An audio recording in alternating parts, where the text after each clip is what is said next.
Doing fine. Julie, it's good to be with you. And rather than my trying to tell you what your job is, tell us what you do. Sure. So I'm a soil scientist working in the area of soil ecology here at NC State. And my work really involves looking at legumes to try to figure out how we can really make them the most efficient nitrogen source we possibly can by looking at the microbial component of the legume rhizobia symbiosis. Okay, so by that then you get into a little bit of microbiology and things like that. Yes, we do a lot of microbiology in our lab.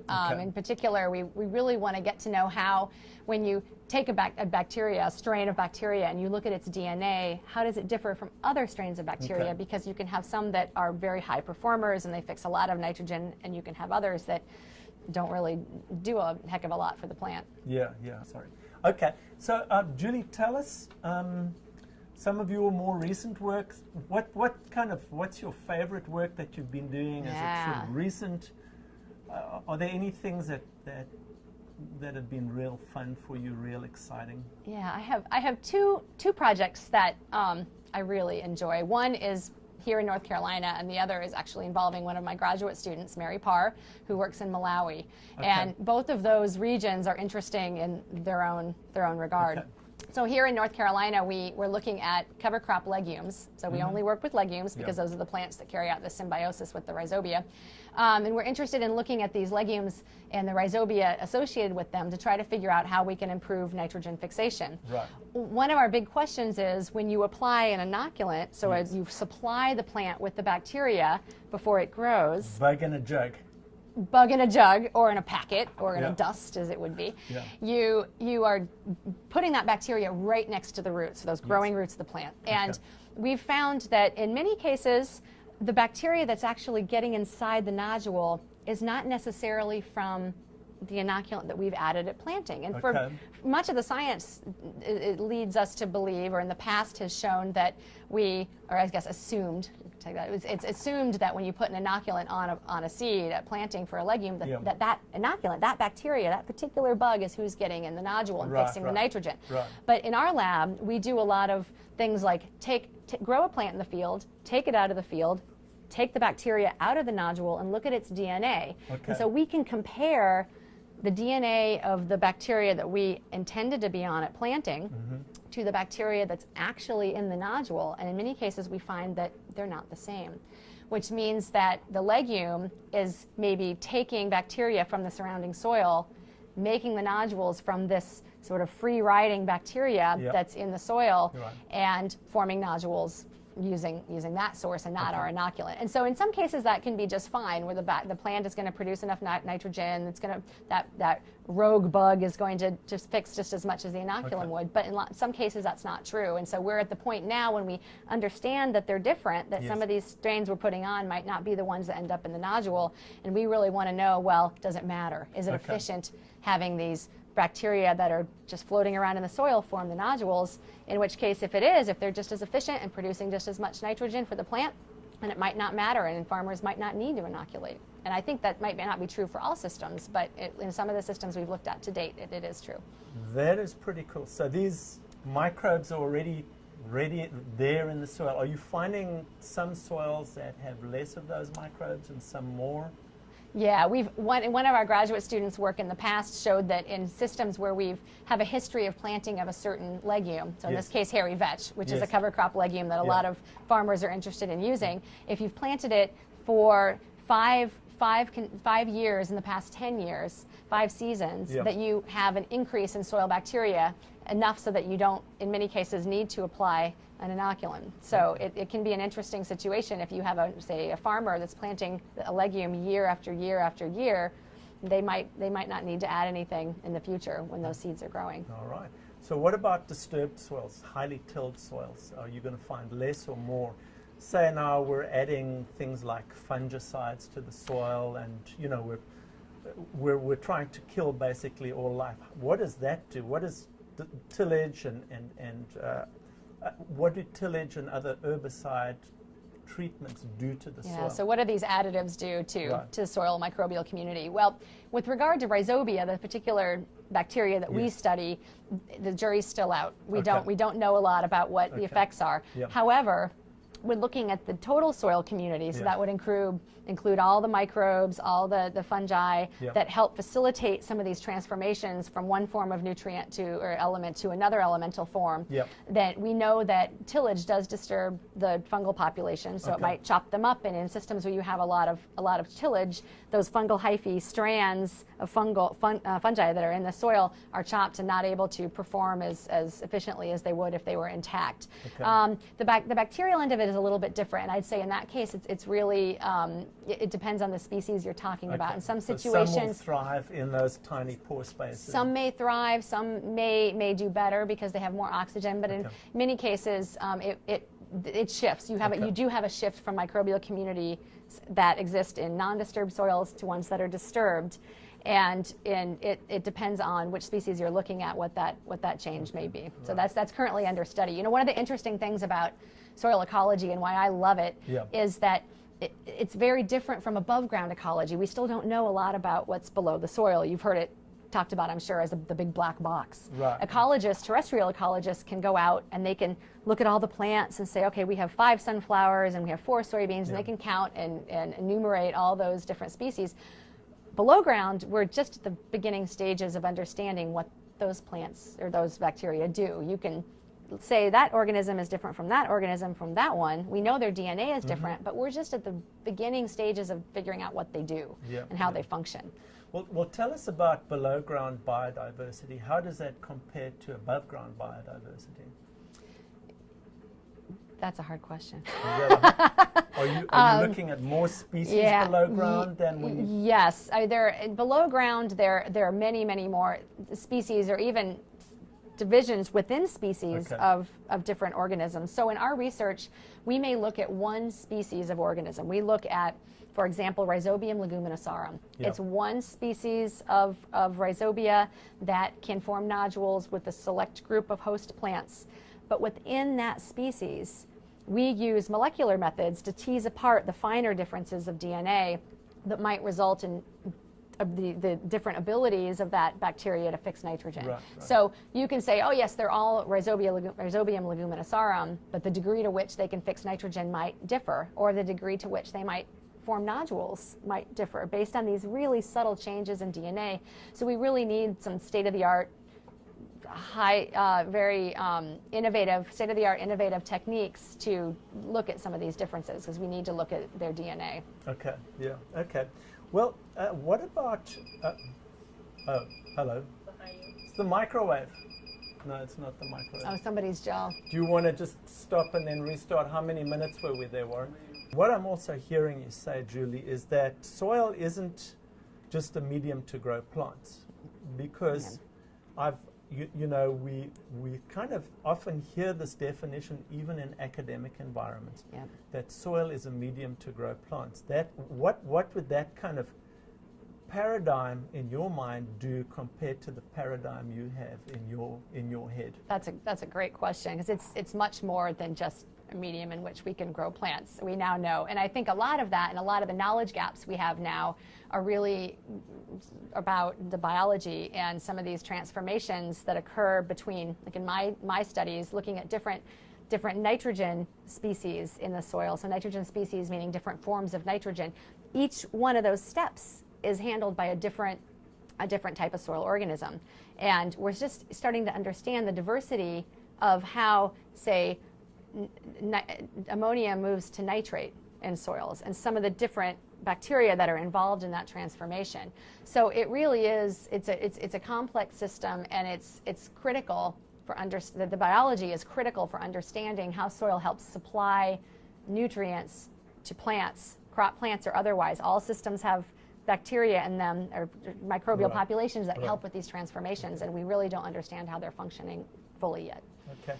Well, as a scientist, what advice would you give to farmers? Because a farmer is sort of told that if you have this recipe, you can get this crop, and that's pretty, comes out pretty much each time. So why your work? Why is your work important? Yes. So I want to tell you a little story about when I was a graduate student and I did my own research. I worked in Mexico. I worked with organic coffee farmers, many of whom didn't know much about soil biology, if anything at all, and what was happening below ground, but they could see things decompose, and they could see that when they applied certain materials to the soil, that they would decompose, release nutrients that then their crop plants would take up. So they saw positive benefits. And we did a study interviewing farmers and talking to them about these different below ground activities that they knew were critical for their farming system. And in my mind, what would really have helped the farmers, and I think this applies to any farmers anywhere, not just farmers in Mexico or in Malawi where we currently work, is trying to get the tools, to understand the tools they can use as farmers to help increase nutrient supply to their crop plants. So try to figure out how much nitrogen is supplied when they put a legume in the soil and let it decompose, how that is released, when it's released, how we can get more nitrogen into the legume by enhancing the fixation ability of the microbes. So all these little pieces will help us be able to help farmers develop their own research, their own experimentation, so they don't need to rely on the recipes. They can say, oh, I know that if I can calculate a square meter of legume biomass, and I can calculate how much I have and how much nitrogen is in that square, I can then figure out on my whole field how much nitrogen is being added through this legume to my soil. And so those are the kinds of things I really want to give to farmers in terms of having them understand how they can control their own their biological processes in their field on their own and not have to rely on recipes. Okay, so you're talking about not only high-tech solutions, but also maybe low-tech, like being able to weigh out certain, is that right? Yeah, so it's a high-tech solution in that we need to have equipment like this to understand how the bacteria are fixing nitrogen and bringing it to the plant. But then we want to be able to allow farmers to use the results of the research in their fields to figure out how they can best apply the nitrogen. It's interesting, you know, a lot of what you're also saying is that there's a lot of judgment involved here. And so we're trying to move the brain drain back from the labs and the life sciences companies back to the farms, where it sounds like the farmer just needs to be a lot more thoughtful. Would that be accurate? Yeah, I don't know if thoughtful is really the way to consider it, but maybe they need to have more tools. They need to have more information. And so far, we're still at the point in the research world of trying to gather that information, trying to figure out what all these different microbes do and how we can best create an agronomic, an agricultural field and an agronomic environment where we can have one type of organism persist more and be more functional. And if the farmer can then control that in their own field, then they've now got the upper hand. They can control their own nitrogen. The research, I love the research we do for a couple of reasons, and I think it's likely going to become more important in the future as the prices of nitrogen go up. Now, we work a lot with organic farmers simply because right now those are the farmers who are really interested in using legumes for nitrogen supply.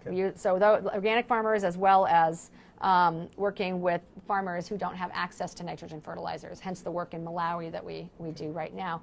However, as nitrogen prices go up, as maybe there start to be more regulations put on synthetic nitrogen fertilizer use and limit the application of it, we're going to need to turn to some of these alternative processes such as nitrogen fixation. And when that happens, we need to be able to hit the ground running. We can't say, oh, okay, now we're going to start doing the research. We need to have done the research, have the tools, have all the farmers understand how they can use those legumes, understand how they can modify the soil bacterial community to meet their needs, and then on the flip side, be able to just put those legumes into use immediately so they don't need to rely on the synthetic fertilizer. And that could be a scenario and that we were facing in the future. Well, especially if synthetic fertilizers are dependent on fossil fuels. And the supply chain. And the supply chain, and also on the end product is often a lot of pollution that's inadvertently caused through nitrogen losses, where you have added more nitrogen than the crop can use, and that nitrogen is then lost. Either leaches, or it's in the Midwest, it runs into the Mississippi, and we have losses down the pipeline. Okay. You have a little bit of time to talk to a farmer. Farmer says, "Wow, I'm just impressed with this. I see now that this is not just a black box, or it's not just a factory. How do I begin to treat my soil so that I can maximize the benefits from all of this microbial community?" Well, so some of the research we've done, some of the research we do works on the microbial end of things and trying to optimize the bacteria that we're putting onto the legume at planting. Right. But we have another side of our research where we look at the results of adding the legume-rich biomass, the legume above ground material, to the soil. And some of what we've seen is that when we have a system where we have added a heck of a lot of legume biomass in combination with reducing tillage, we have a system that has increased microbial populations in the soil. So we've increased what we call the microbial biomass, which is just a way of assessing how much microbial activity is in that soil at any given time. Yep. And we know that those systems with reduced tillage and a lot of organic matter being added in either through legume or through manure or other carbon-rich sources, that we have that increased microbial biomass, and that includes a lot of nitrogen as well as carbon that when those microbes die is then released back into the soil that other crops can use as a nutrient source. So we definitely have enhancements in that microbial population, but again, if we go back to thinking about where the research is needed, we don't know who's in that population. It could be a whole bunch of different microbes all doing different things that help to enhance nutrient cycling in our soils. So we need to be able to harness that activity in some way and put that nutrient cycling to good use for the grower. Right, right. So you're only scratching the surface right now. One of the things that, do you have an estimate for me in the top 6 inches of soil, the kinds of mass of microbes in 1 acre? Can you give me a range of that? I've seen really high numbers and really no numbers, and often you see it referred to a teaspoon of soil. But it's really always changing, and it depends on the management.